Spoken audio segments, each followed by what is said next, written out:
Mining को लेकर आप भी हो जाएं सावधान। अगर आपका वाहन कहीं घर पर है तो ऐसा तो नहीं कि आपका ई चालानिंग माइनिंग के ब्लॉक से कहीं कट जाए। ये मामला जो है जिला रियासी से आया है। दी है जो डुप्लीकेट दी है, क्या इसने मुड़ के दोबारा किया पर्ची असली है या डुप्लीकेट है। जब इसने किया तो फिर वो उधर फटाफट पहुंच गए, बोलने लगे तो इस पर्ची को मतलब पाड़ दे तो इनको दूसरी पर्ची देंगे हम। इस खबर पर हमने पूरा जांच पड़ताल की तो देखिए क्या सामने निकल कर आया है। बोलने लगे तो इस पर्ची को मतलब पाड़ दे तो इनको दूसरी पर्ची देंगे हम। बोलने लगे तो इस पर्ची को मतलब पाड़ दे तो इनको दूसरी पर्ची देंगे हम। आज एक रियासी जिला का वाकया सामने आया है जिसमें एक चालक जो अपना ट्रैक्टर लेकर 31 नंबर माइनिंग ब्लॉक में जाता है और वहां से सैंड भरवाता है और कटरा के लिए जैसे ही रवाना होता है वहां से उसको एक रसीद दी जाती है, ई चालान उसका काटा जाता है, वो दिया जाता है। जैसे ही वो थोड़ी दूर पहुंचता है उसके बाद पहुंचने के बाद जब वो स्कैन करता है उस पर्ची को, क्योंकि उसके मन में एक आशंका जताती है कि यह क्या पर्ची सही है या डुप्लीकेट है, इसको लेकर जब स्कैन करता है तो स्कैन करने के बाद उसके पास कोई भी डिटेल नहीं मिलती है। ये उसको देख के बहुत चिंतित हो जाता है कि ये जो पर्ची है क्या सही है या फिर गलत है। उसको लेकर उसने पुलिस स्टेशन रियासी में इंफॉर्मेशन दी गई। उसके बाद वहां से पुलिस अधिकारी उनके पास पहुंचते हैं और उस ट्रैक्टर की जो चाबी होती है वो ले जाते हैं। उसके साथ में जो रसीद ई चालानिंग काटी जाती है वो थाने तक ले जाते हैं।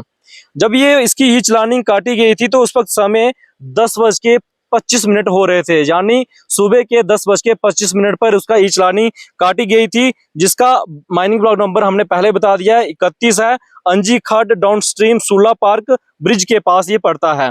उसके बाद जैसे ये जो पर्ची थी ई चालानी की वो जब स्कैन उधर जाकर की जाती है पुलिस स्टेशन में पुलिस द्वारा, तो वहां पर उसकी डिटेल सामने आ जाती है। उसके बाद लेकिन जब पहले उससे स्कैन किया जा रहा था कोई भी जानकारी नहीं मिल पा रही थी। लेकिन पुलिस द्वारा जो हमें जानकारी मिली है कि जब उन्होंने वहां पर स्कैन किया तो उसकी डिटेल सामने आ रही थी। इसको लेकर जो पुलिस स्टेशन के प्रभारी हैं उनके द्वारा यही कहा गया है कि जब डिटेल आ जाती है तो वो हम मानते हैं कि वो सही है।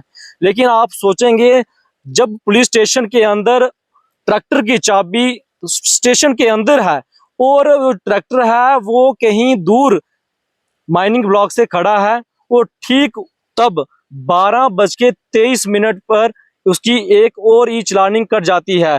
सेम गाड़ी का नंबर है, गाड़ी का नंबर अगर बात करेंगे JK20C 1358 इस गाड़ी का नंबर है और ड्राइवर का जो नाम है शरीफ है।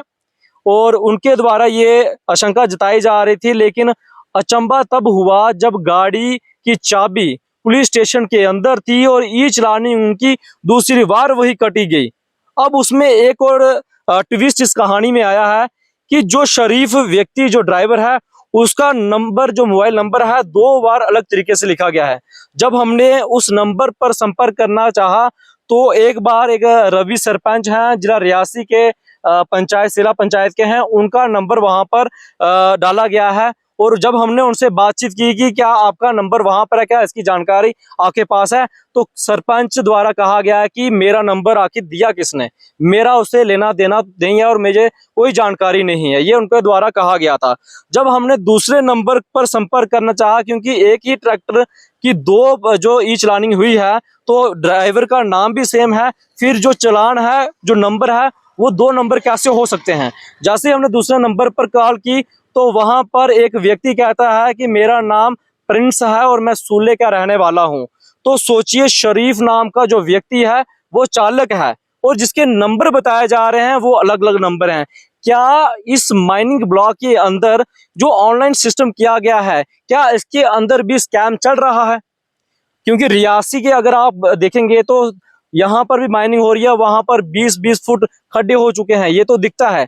इसी को लेते हुए जब ई चालानिंग की गई तो उस जो मालिक था ट्रैक्टर का उसके साफ तौर से कहना था कि अगर मैं उस चालान को पे कर रहा हूं तो मेरी पर्ची भी जो है ओरिजिनल निकलनी चाहिए। इसको लेकर पुलिस स्टेशन तक ये बात पहुंच गई थी और उसके बाद जैसे ही उस व्यक्ति को जो पूछ रहे थे तो उसके करीब 5-10 मिनट के अंदर उसका एक और ई चालानिंग आ जाता है। जरा सोचिए जब ट्रैक्टर उस माइनिंग ब्लॉक के अंदर जा ही नहीं रहा है तो अप्रूवल कैसे दिया जा रहा है, सबसे बड़ा सवाल है। और इससे पहले भी पुलिस इस पर कार्रवाई कर चुकी है कि इससे पहले कुछ उन्होंने पुलिस द्वारा प्रेस रिलीज जारी की गई थी जिसमें फेक पर्ची का मामला सामने आया था। आज एक और हम इसको फेक इसलिए कह रहे हैं कि 2 अप्रूवल मिल चुके हैं। अगर व्यक्ति ने एक बार पेड किया है तो उसका 2 बार चालान कैसे आ सकता है, ये सबसे बड़ा सवाल है। इसको लेकर हमने जब डीएमओ रियासी से बातचीत करनी चाहिए तो उन्होंने कहा हमारे पास इस वक्त समय नहीं है, तो आप शाम तक वेट कीजिए। हमने अभी तक उनका वेट किया था, जिसे अभी देख सकते हैं 6:28 हो चुके हैं।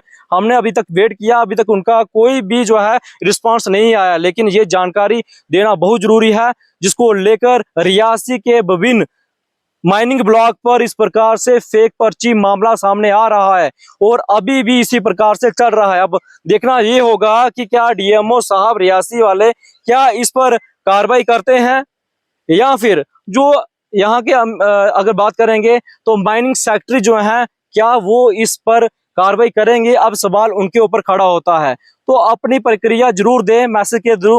12 तारीख के ऊपर अंजी है। अंजी से जब ये गाड़ी पार के आया सूले में आया, सूले में आकर इसने पैसे दिए और पर्ची कटाई। पर्ची कटाकर ये पहुंच गया कोई 1 किलोमीटर आगे। उधर जाके मतलब फोन पर सर्च लगा मारने, ये फोन पर नहीं आई। फिर इसने दोबारा मतलब फोन किया, भाई पर्ची जो मेरे को असली दी है या डुप्लीकेट दी है। क्या इसने मुड़ के दोबारा किया, भाई पर्ची असली है या डुप्लीकेट है। जब इसने किया तो फिर वो उधर फटाफट पहुंच गए, बोलने लगे तो इस पर्ची को मतलब पाड़ दे तो तेरे को दूसरी पर्ची देंगे हम। तब तक मैं पहुंच गया, मैंने पर्ची इससे लड़के से खोस ली, खोस के मैंने एएसआई साहब को दे दिया। इतना मेरे को मामला है। इसके मतलब ठेकेदार को पूछा जाए और जरा हम लोगों को तंग नहीं किया जाए और ना हमारे से फ्रॉड किया जाए, क्योंकि हमने हर रोज इस मतलब इसका काम करना है, मजदूरी करनी है। हमारी मजदूरी में जब खल्लर डालने की कोई जरूरत नहीं है। फिर इससे मेरे को भी शक है भाई, और पता नहीं किसने इन लोगों ने क्या क्या घोटाला किया, इस चीज का अल्लाह जानता है, मेरे को कोई मालूम नहीं। मेरे से आज ही हुई। मतलब मैंने गाड़ी भरी अंजी से, ये नीचे अंजी से, तो उधर मैंने फ़ोन किया, आगे सूला में पर्ची कटाई और आगे गया मैं, तो उधर से पर्ची मुझे वो शक पड़ गया उस पर। तो मैंने फिर दूसरे लड़के को फ़ोन किया तो वो आया, उसने स्कैन मारा, देखा बोलने स्कैन पे आई नहीं पर्ची। फिर उसने ठेकेदार को फ़ोन किया, उनको बुलाया और एक गाड़ी आई जिप्सी पुलिस की, पर्ची फाड़ तो दूसरी पर्ची आई हुई है। वो नाम कुछ नहीं मालूम मुझे उनका। पुलिस को बोला, उन्होंने गाड़ी सूला में लगवाई चौकी पे, तो हमें इधर लाया थाने में। पता नहीं रियासी डिस्ट्रिक्ट में कितना बड़ा जो है स्कैम ये चल रहा है। न जाने किस तरह इन जो है लोगों को अप्रूवल मिल जाते हैं इन पर्चियों के, और इस स्कैम का जो शिकार कौन हो रहा है, वो गरीब लोग जो ट्रैक्टर चला चला के अपना घर पालते हैं, अपना पालन पोषण करते हैं, वो इस स्कैम का शिकार हो रहे हैं। मैं प्रशासन से और सरकार एलजी प्रशासन से और रियासी प्रशासन से ये जो है गुहार लगाना चाहता हूँ कि ये जो स्कैम अंदर अंदर से हो रहा है इसको सामने लाए और आम जनता को, उस आम व्यक्ति को जो ट्रैक्टर चलाकर अपनी रोजी रोटी जो है अपना घर पालता चलाता है, उसको इंसाफ दे।